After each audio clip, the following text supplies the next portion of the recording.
আসসালামু আলাইকুম প্রিয় ভাই ও বন্ধুগণ। আমি আজকে আপনাদের সামনে যে ভিডিও শুটটি নিতে যাচ্ছি এটি একটি অত্যাকর্ষণীয় এবং চমকপ্রদ ভ্রমণের ভিডিও। আমার এই ভাই বলবে রোমাঞ্চকর ঘটনাগুলি, আপনারা শুনলে রীতিমতো চমকে যাবেন। আমার এই ভাই শুধুমাত্র বাইসাইকেলে যেসব জায়গাগুলি ভ্রমণ করছে তার বিবরণ দিবে, তার মুখ থেকে আমরা শুনবো।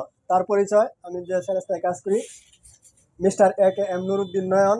Mister A K M Nuruddin Nayan সাহেবের দ্বিতীয় পুত্র, নাম নওশাদ বিন নুরুদ্দিন, আমরা তারা ডাকি নওশাদ। এই নওশাদ আমার মতে বর্তমান সমসাময়িক বাংলাদেশের দ্বিতীয় রবিনহুড। কথাটা যদি আমার ভুল হয়ে থাকে তাহলে বিবরণটা শোনার পর আপনি এই ভিডিওটাতে একটা কমেন্ট করবেন, আমার কথাটা কি যথাযথ নাকি অপ্রতুল।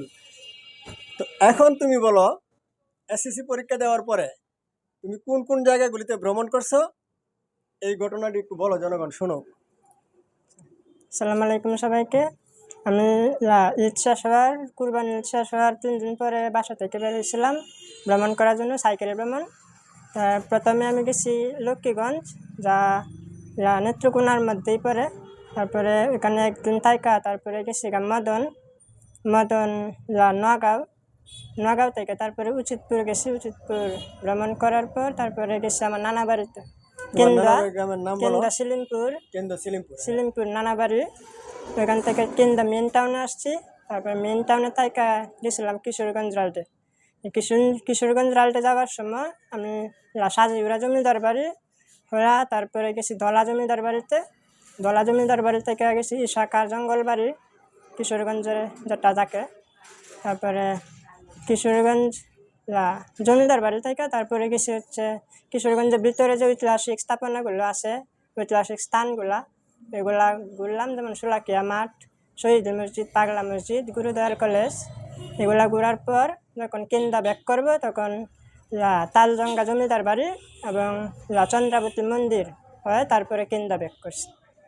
তারপরে আমার আবার কেন্দা ব্যাক করার পর ওখানে কয়েকদিন থাকার পর তারপরে আবার আমার দাদা বাড়ি, যা হচ্ছে রেন্টুতলা কেন্দ্রতেই।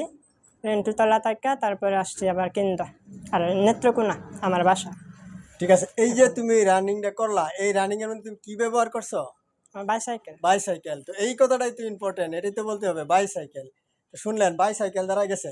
তো তুমি একদিনে সর্বোচ্চ কত কিলোমিটার দৌড়েছো বাইসাইকেল? একদিনে সর্বোচ্চ 96 কিলোমিটার। সর্বোচ্চ 96 কিলোমিটার। আসলে আপনি কি একদিনে 96 কিলোমিটার বাইসাইকেল দিয়ে দৌড়েছেন?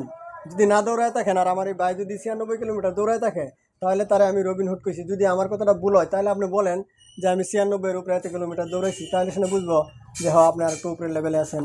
তো যাই হোক, আমার এই ভাইটি পরবর্তীতে আরও একটি রোমাঞ্চকর ঘটনা নিয়ে আপনাদের সম্মুখে হাজির হবে। সে কিছুদিনের মধ্যেই আবার অন্য জায়গায় বাইসাইকেলে ঘুরতে যাবে।